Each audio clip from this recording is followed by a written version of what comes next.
Сәлем достар, көптен бері видео түсірілмеген еді. Енді бастайық жаңа цикл видеолардың. Итак, бүгін өз-өзімен қарым-қатынас құру неден басталады?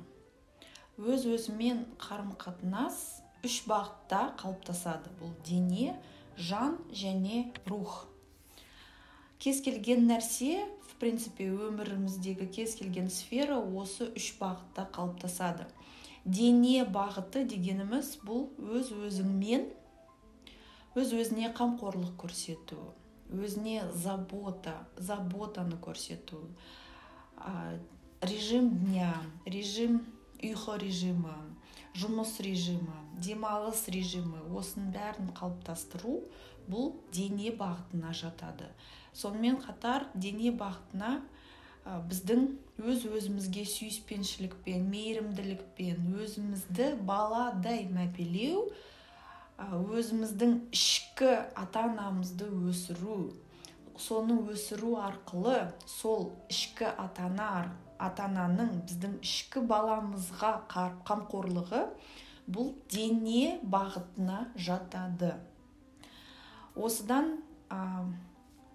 каналда менде невроздан шығу деген видео бар. Сол жерде мен ішкі бала, ішкі ата-ана және ішкі ересек жайлы көп нәрсе айтып өттім. Енді жан бағытына не жатады? Жан бағытына бұл адамның өз-өзіңмен дос болу деген мағынаны білдіреді. Яғни адам өз-өзіне дұшпан емес. Адам өз-өзіне біріншіден дос, одан кейін ең жақын адамы болып келеді. Егер біз өз-өзімізге дұшпан ретінде қарасақ, өзімізді қинасақ, қинау деген кезде мен мысалы өзіне демалыс бермеу, өзінің режимін атап өткен режимдерді құрастырмау, режимді ұстамау, өзіне ұнамайтын тірлік жасау. Сол сияқты ситуациялар қинауға жатады. Өз-өзімен дос болу бұл үлкен жұмыс болып табылады. Бір күннің ішінде істелінетін жұмыс емес. Осы жұмыс денеден басталады. Дене бағытын құрастырған кезде, өзіне қамқорлық көрсете бастаған кезде, со временем постепенно уже дос болуға уақыт келеді. Сонымен қатар жан бағытына өз-өзін құрметтеу. Кез келген қиын сомнение пайда болған кезде, күмәндар пайда болған кезде өзіңді таңдау бұл да жан бағытына жатады.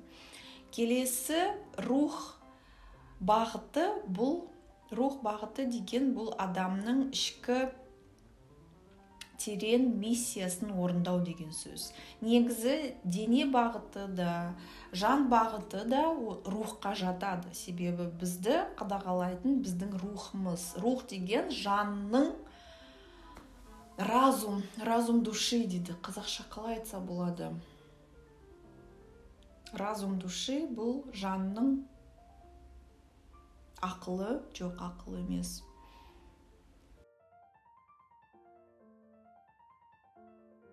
Өз-өзімізбен контакт пайда болған кезде, өз-өзін қабылдау, өзін сүю, өзіне дос болған кезде адам, оның рухтық мақсаты, терең мақсаты, миссиясы ашылады. Осы өмірге не үшін келгені, осы өмірде қандай тірлік жасау керек, не жасау керек.